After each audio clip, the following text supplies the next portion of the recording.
존 칼빈의 기독교 강요 107번째 강의를 시작하겠습니다.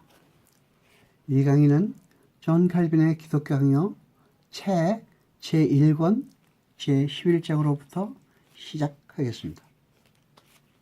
11장의 대제는 하나님을 볼 수 있는 형태로 만드는 것은 불신앙적이다 라는 것입니다. 그리고 우상을 세우는 자는 참되신 하나님을 배반하는 자이다 라는 대제를 가지고 있습니다.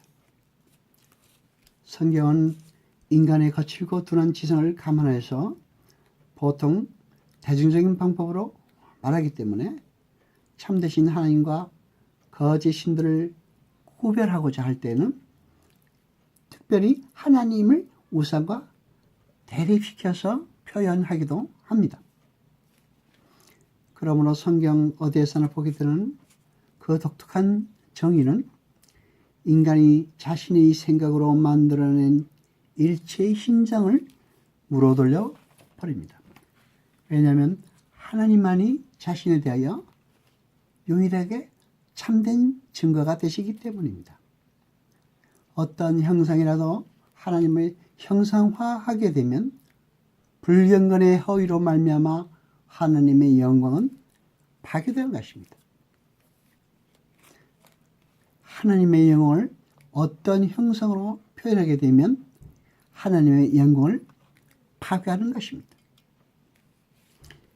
비물질적인 하나님을 즉 물질적으로 볼 수 없는 하나님을 볼 수 있는 형상으로 즉 물질적으로 영이신 하나님을 모호하신 하나님을 나무 조각이나 돌 조각 혹은 황금 조각과 같은 것으로 만들 때 하나님의 위엄은 부당하고 터무니없는 허상으로 더럽혀지는 것입니다. 인간이 세운 조상과 하나님을 나타내려고 그린 화상은 모두가 하나님의 위엄을 욕되게 하는 것이기 때문에 하나님의 마음을 불쾌하게 만들 뿐입니다. 모세도 하나님의 얼굴을 구하는 그의 기도를 응답받지 못했습니다. 네가 내 얼굴을 보지 못하리니 나를 보고 살 자가 없음이라. 출애굽기 33장 20절입니다. 아멘.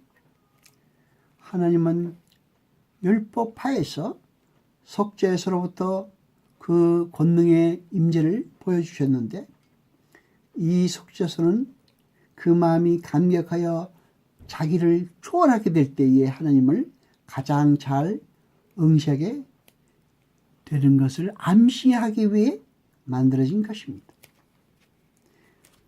우상은 물질로 만들어진 것이요 신이 아니며 그 형상은 금과 은으로 된 것이라고 했습니다.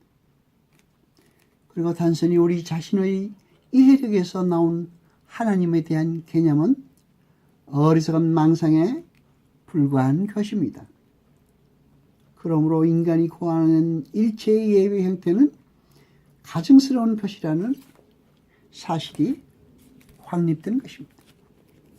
하나님께서는 조각가가 그를 위하여 어떤 조상을 세우는 것뿐만 아니라 예술가가 어떤 것도 조형하는 것을 금지하였습니다. 이는 이와 같은 하나님을 표현하는 것은 거짓이요 하나님의 위엄을 모독하는 것이기 때문입니다. 그런데 어떤 이들은 말하기를 우상은 무식한 사람들의 책이라는 말도 합니다. 그러나 그것은 하나님의 영이 말씀하신 것과 다릅니다.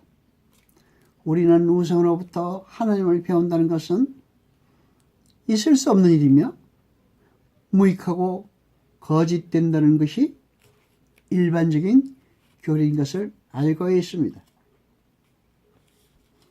형상으로 보이는 모두가 죽은 것입니다.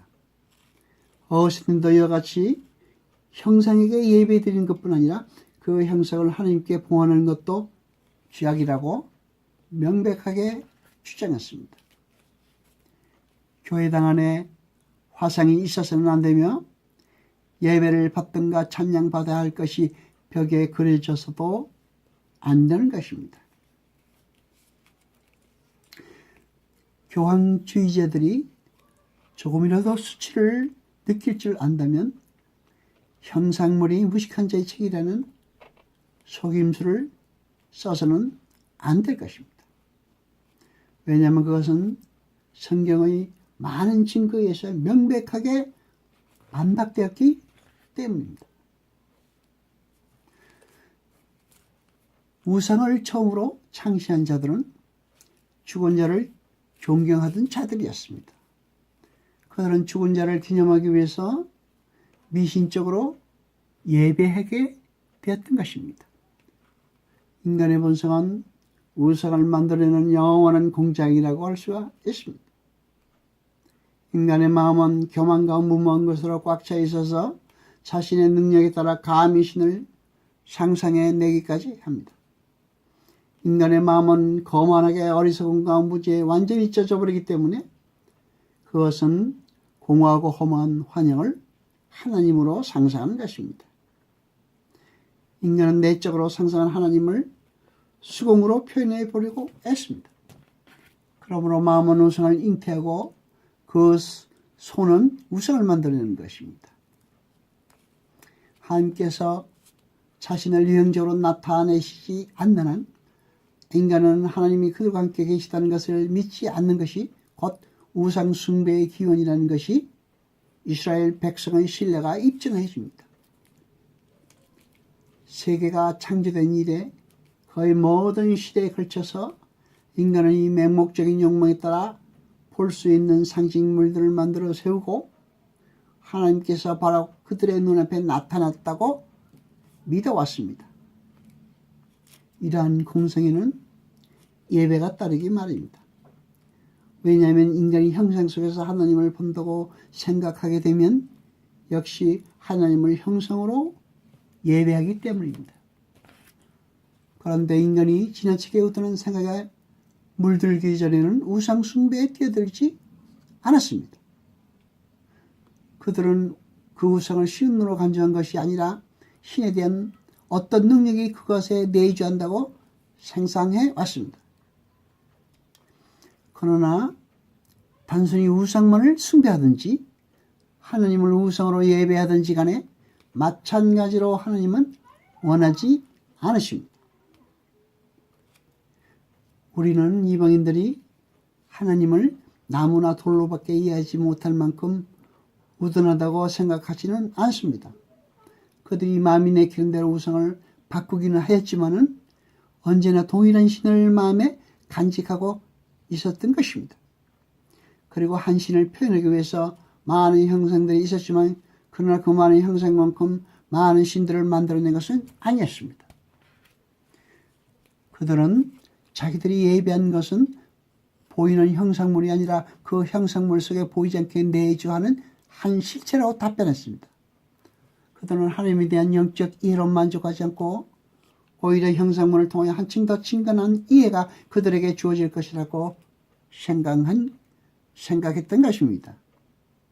그들이 일단 이렇게 하나님을 왜곡된 우상으로 만들어 놓고 나서부터 끊임없이 상상에 상상을 더하여 마침내는 하나님이 우상을 통하여 그 권능을 나타내신다고까지 생각하기에 이르렀습니다.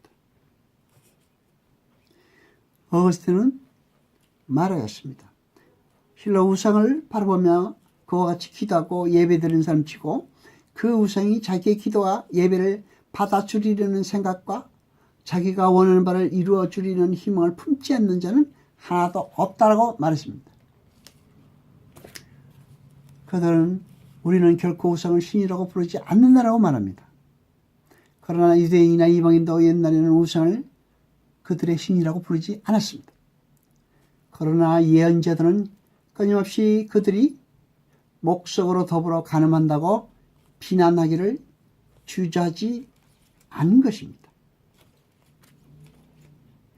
여러분, 형상물을 숭고하고 높은 자리에 두게 되면 기도하는 사람과 제물 드리는 사람의 주의를 끌게 되고 그것이 비록 감각과 생명이 없다 하더라도 생명 있는 지체와 흡사해져서 유약한 마음을 감동시키게 되고 마침내는 그것들이 살아서 호흡하고 있는 것 같이 보이는 것입니다. 이것은 신성모독인 것입니다.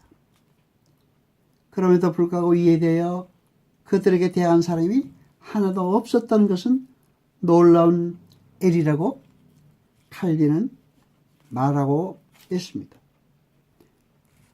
여호와 아버지 하나님 거룩하시니여 세세토록 영광과 찬송 받으소서. 말씀을 들 때 깨닫게 하시고 우리로 진리를 알게 하소서. 이 모든 것 감사드리며 우리 주 예수 그리스도 이름으로 기도드리옵나이다. 아멘.